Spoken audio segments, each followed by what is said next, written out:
So hello students. तो भाई आज का जो हमारा जो वीडियो है वो सॉल्यूशन जो चैप्टर है विलियन चैप्टर है उसके ऊपर हम लोग बात करने वाले हैं। और विलियन चैप्टर के अंदर वैसे तो सारे टॉपिक आप लोगों के सब डिवाइस हैं, लेकिन अपन इन शॉर्ट में इनको देख लेते हैं एक बार क्या है इनका। ठीक है, सबसे पहले अपन यहाँ पे एक टॉपिक लेने वाले, छोटा सा टॉपिक है, उसको विलेयता अपन बोलेंगे, सॉल्युबिलिटी के नाम से अपन जानते हैं ना। तो विलेयता किसको बोला जाता है, पहले तो बात होती है। देखो विलेयता क्या होता है, एक हमारे पास होता है विलेय और एक होता है हमारे पास विलायक। ठीक है, विलेय जो होता है उसकी मात्रा कम होती है, विलायक की मात्रा ज्यादा होती है, हमेशा इस बात को ध्यान रखिएगा। दूसरी बात क्या होती है कि विलेय के अंदर ऐसे कौन से गुण हैं जो उसको घोलने के लिए जिम्मेदार हैं, विलायक में ऐसे कौन से गुण हैं जो वो विलेय को घोलने के लिए जिम्मेदार हैं। ये सारी चीजें हम लोग इस टॉपिक विलेयता के अंदर बात करेंगे। टॉपिक हमारे पास आता है, सबसे पहले हम लोग बात करते हैं विलेयता की। विलेयता हम लोग बात करें और आज हमारे पास इस चैप्टर का ये पार्ट 1 है।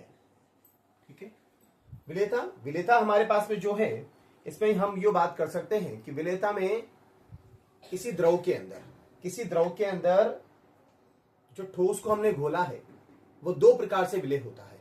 ठीक है, आपने बोला कि किसी द्रव के अंदर अगर अपन ठोस को घोलते हैं तो वो दो प्रकार से विलेय होता है। कैसे होगा? ठोस की द्रव्य विलेयता, ठोस की द्रव में विलेयता,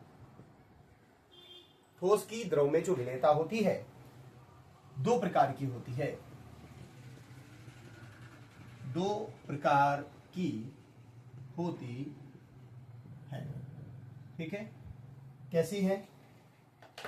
तो दो प्रकार की जो विलेयता है उसके अंदर पहले प्रकार की विलेयता क्या है, किस प्रकार से अपन इसको समझा सकते हैं। यहां पर नंबर 1 पॉइंट डाल सकते हैं, बोल सकते हैं एक निश्चित ताप पर कोई भी चीज अगर अपन घोल रहे हैं तो उसके लिए तापक्रम का मान क्या होना चाहिए? निश्चित। जैसे रूम टेम्परेचर पर घोलते हैं तो रूम टेम्परेचर क्या होता है? निश्चित होता है, फिक्स होता है। जैसे 25 डिग्री सेंटीग्रेड है, उस पर कोई भी हम लोग प्रयोगशाला में काम करते हैं, लैब के अंदर काम करते हैं, तो सारी चीजें उसके अंदर डिसोल्व होती हैं, उसके अंदर घुलती हैं।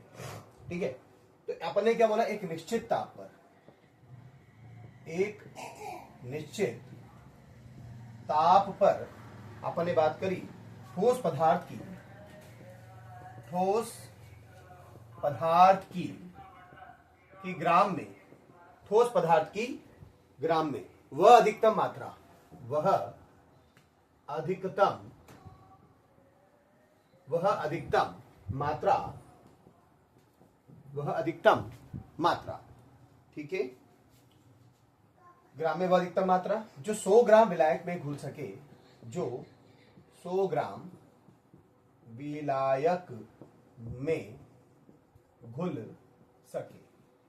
दोबारा लीजिएगा, एक निश्चित ताप पर ठोस पदार्थ की ग्राम में वह अधिकतम मात्रा जो 100 ग्राम विलायक में घुल सके।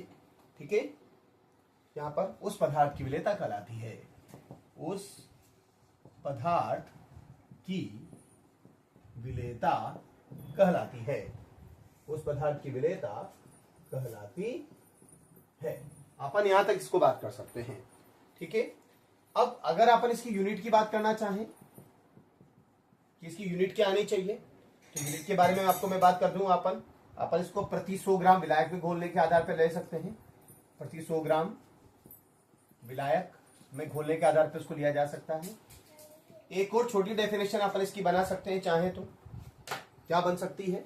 यहां से देखिएगा, एक निश्चित ताप पर, एक निश्चित ताप पर, एक निश्चित ताप पर ठोस पदार्थ के मोलों की संख्या, ठोस पदार्थ के मोलों की संख्या या मोलों की वह अधिकतम संख्या, मोलों की वह अधिकतम संख्या, मोलों की वह अधिकतम संख्या जो 1 लीटर विलियन में उपस्थित हो, जो 1 लीटर विलियन, जो 1 लीटर विलियन में घुल सके या उपस्थित हुई हो, है ना, घुल गई हो उस पदार्थ की विलेयता कहलाती है, उस पदार्थ की विलेयता कहलाती है।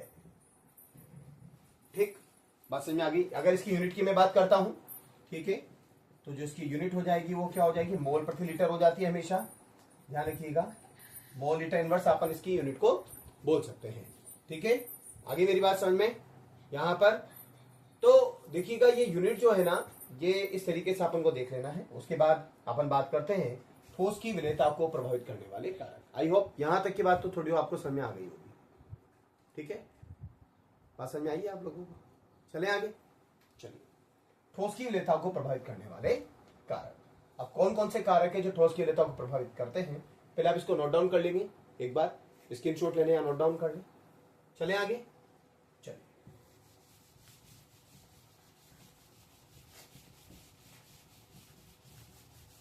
देखो छोटे छोटे प्रश्न यहां से बनते हैं, ध्यान रखिएगा। एमसीक्यूज यहां बनेंगे, खालिस्तान यहां पे बनेंगे, फिल इन द ब्लैंक्स, तो उनको कवर करने की जिम्मेदारी फिर आप लोगों की होती है, इसलिए इनको आराम से पढ़ें। ठीक है, ठोस की विलेयता को प्रभावित करने वाले कारक। ठोस की विलेयता को प्रभावित करने वाले कारक।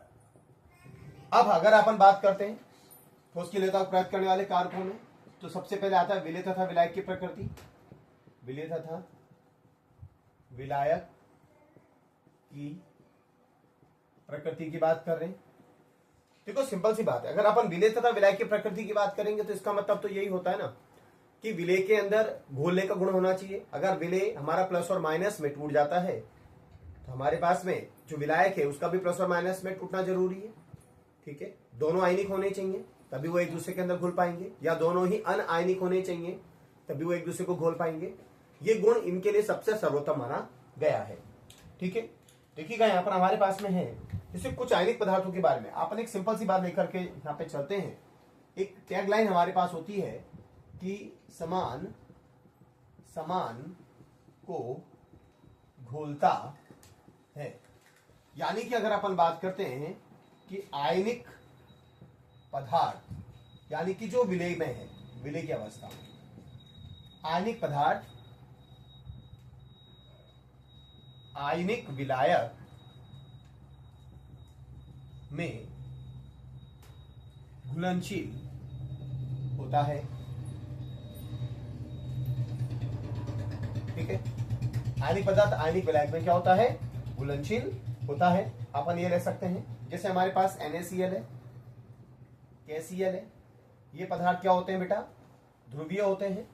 तो इनको घोलने के लिए ध्रुवीय विलायक की जरूरत पड़ती है। जल क्या है, एक ध्रुवीय विलायक, ध्रुवीय विलायक है जिसके अंदर आसानी से इसको घोला जा सकता है। क्या आपको ये बात समझ में आ गई है, बोलिए। ठीक है, जबकि अगर अपन दूसरे तरह के पदार्थों की बात करें, यहां पर कौन से पदार्थ हैं, कुछ पदार्थ हमारे पास हैं, जैसे कि हमारे पास ले लेते हैं शर्करा, ग्लूकोज, स्टार्च, शर्करा, ग्लूकोज, स्टार्च। हमारे पास कुछ पदार्थ ऐसे भी हैं, अल्कोहल आदि भी जल में आसानी से घुलनशील हैं, आसानी से घुलनशील हैं। ये पदार्थ भी जो है ना बेटा, ये भी पदार्थ भी जल में आसानी से घुलनशील हैं, आसानी से जल के अंदर घुल सकते हैं। ठीक है, क्योंकि इनके अंदर भी कौन सा गुण होता है, इनके अंदर भी ध्रुवीय गुण पाया जाता है, क्योंकि जल के साथ ही क्या बनाते हैं, हाइड्रोजन बॉन्ड। कारण लिख सकते हैं चाहे तो, यहां कारण दे सकते हैं। कारण क्या आएगा, जल के साथ हाइड्रोजन बॉन्ड का बनना। बस एक सिंपल सा कारण इनके पीछे है कि अगर ये पदार्थ जल के अंदर घुल रहे हैं तो ये जल के साथ हाइड्रोजन बॉन्ड का निर्माण कर रहे हैं। बस सिंपल सी बात है। आगे चलते हैं, आगे अपन बात करते हैं। दूसरा कारक हमारे पास है, यहां पर कुछ हमारे पास में अध्रुवीय पदार्थ जो होते हैं, कुछ अध्रुवीय पदार्थ,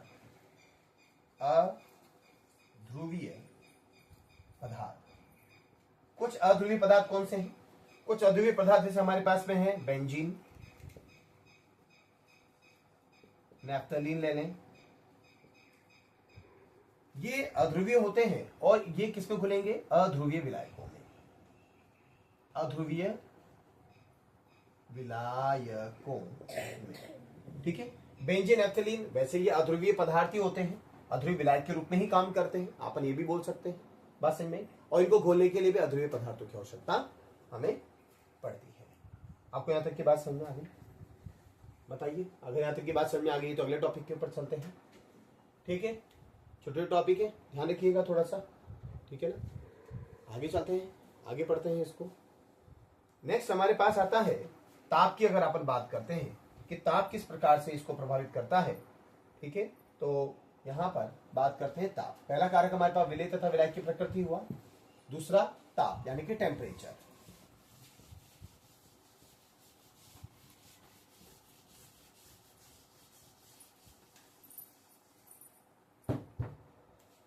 दूसरा हमारा प्रकार आता है ताप।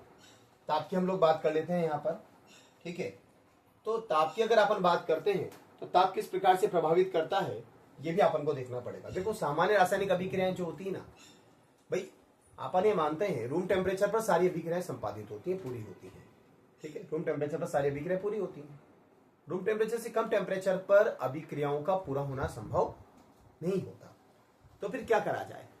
करने के लिए एक सिंपल से मैं बात बता देता हूं कि अगर आप इनको पूरा करना चाहते हैं तो रूम टेम्परेचर से आपको इन चीजों को बढ़ाना पड़ेगा।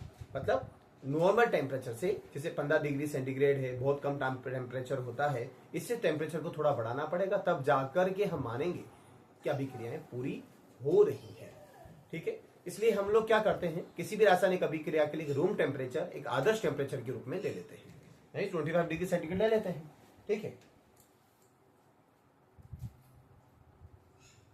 ताप, ताप की अगर अपन बात करें यहां पर, तो हमारे पास क्या होता है, यहां पर जो अविलेय ठोस है, अविलेय ठोस, ठीक है, एक तो अविलेय ठोस होता है। विलायक हमारा विलेय युक्त है। विलायक क्या है? विलेय युक्त, है ना। एक अविलेय ठोस हमारे पास है, विलायक यहां पर विलेय युक्त है, और इस दौरान हमारे पास क्या बन जाता है? एक विलयन। ये साम्य की अवस्था है। कहने का मतलब ये है कि आपने विलायक लिया, उसके अंदर विलेय को डाल दिया, ठीक है, जितना घुल सकता था उसके अंदर घुल गया, ठीक है, लेकिन अब वो नहीं घुल रहा, इसका मतलब संतृप्त विलयन बनके तैयार है। जो पदार्थ नहीं घुला वह अविलेय ठोस के रूप में पड़ा रहेगा। तो जो बन चुका है वो विलयन है। विलयन और अविलेय ठोस के मध्य क्या आ जाता है? एक साम्य स्थापित हो जाता है, ऐसा यहां पर कहा जा रहा है, ठीक है। ऐसी कंडीशन के अंदर हमारे पास डेल्टा एच का जो मान आता है एंथैल्पी का, विलयन का, दो तरीके से प्लस माइनस किलो कैलोरी के अंदर हम लोगों को प्राप्त हो सकता है, ठीक है। उसके जो मान होते हैं एक्स किलो कैलोरी अपन बोल सकते हैं। डेल्टा एच जो विलयन के मान होते हैं वो plus minus x kilo calorie, क्योंकि देखो इस दौरान ऊष्मा का अवशोषण भी होता है और उत्सर्जन भी पाया जाता है, ठीक है। तो इसको सुझाने के लिए हमारे पास एक साइंटिस्ट आया, उसका नाम था ला शातेलिए। ला शातेलिए हमारे पास एक साइंटिस्ट आया और उसने घुलने और घोलने के लिए जो कंडीशंस थी वो बताई, क्योंकि डेल्टा एच क्या है? एंथैल्पी परिवर्तन है। एंथैल्पी परिवर्तन को उसने इस चीजों से बताया हमारे को, ठीक है। तो क्या बताता है इसके अंदर? हमारे पास में ये कुल मिलाकर के दो केस हमारे पास हो जाते हैं ला शातेलिए के नियम के अनुसार। केस फर्स्ट क्या होता है? यदि डेल्टा एच का मान 0 से ज्यादा है, ठीक है, डेल्टा एच का मान 0 से ज्यादा है, तो अगर आप विलेय को विलायक में घोलेंगे, विलेय को आप विलायक में घोलेंगे, तो जो ऊष्मा है क्या होगी? वो अवशोषित होती है। ये कंडीशन है, ध्यान रखिएगा, अवशोषित होती है। दोबारा, यदि डेल्टा एच का मान 0 से ज्यादा है, यदि डेल्टा एच का मान 0 से ज्यादा होता है, ठीक है, तो विलायक को विलेय में घोलने पर ऊष्मा का क्या होता है? यहां पर अवशोषण होता है, और ताप T में वृद्धि करने पर क्या होता है, यहां पर विलेय की विलेयता में वृद्धि होती है। ताप T में वृद्धि करने पर विलेय की विलेयता में क्या होती है, वृद्धि पाई जाती है। अर्थात साम्य किस दिशा में जाएगा, साम्य जाएगा अग्र दिशा में। साम्य किस में जाएगा, साम्य अग्र दिशा में जाएगा। ठीक है, यहां तक कोई दिक्कत नहीं है। किसके साथ ऐसा होता है, जैसे इसके एग्जाम्पल हैं NH4Cl, आप अगर अमोनियम क्लोराइड को खोलना चाहें, KCl है, AgNO3 है, ठीक है, NaNO3 है, ठीक है, और पोटेशियम आयोडाइड है। इन सब के अंदर ऐसा होता है। लेकिन अगर हम लोग बात करें क्या सेकंड की, बेटा इनको याद करना पड़ेगा।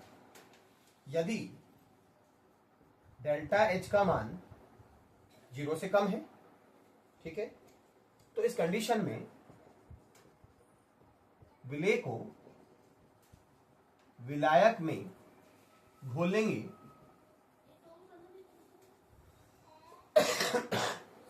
तो ऊष्मा उत्सर्जित होती है। ऐसी कंडीशन पे क्या होता है, ऊष्मा उत्सर्जित होगी। ऊष्मा कहां होगी, बाहर निकलेगी। और इसके लिए क्या होगा, यहां तक मैं लिख दूं, ताप में वृद्धि करते हैं। अगर अपन क्या करें, ताप में वृद्धि कर दे, ठीक है, अगर इस कंडीशन में अगर ताप में वृद्धि करते हैं तो विलेयता में कमी आती है। तो विलेयता में क्या आएगी, कमी आएगी। ठीक है, जैसे हमारे पास एग्जांपल हैं इसके, NaOH, सोडियम हाइड्रोक्साइड इसका एग्जांपल हो सकता है। ठीक है, बात समझ में आ रही है, ठीक है ना। यहां से लिख देता हूं थोड़ा सा, अगर देखने में दिक्कत है तो। ठीक है, जैसे यहाँ पर इसका एग्जांपल में अगर अपन बात करें तो NaOH हो सकता है, ठीक है, Li2SO4 हो जाएगा, Li2SO4 है हमारे पास में, ठीक है, और इसके अंदर कैल्शियम एसीटेट हो जाएगा, CH3COO Ca आदि। ये ऐसे पदार्थ हैं जिनको विलेय को विलायक में घोलने पर ऊष्मा उत्सर्जित होती है, यानी कि इनकी विलेयता में धीरे धीरे क्या आती है, कमी आती है। तो यहां तक की बात समझ में आई आप लोगों को, पक्का। चले आगे, चल।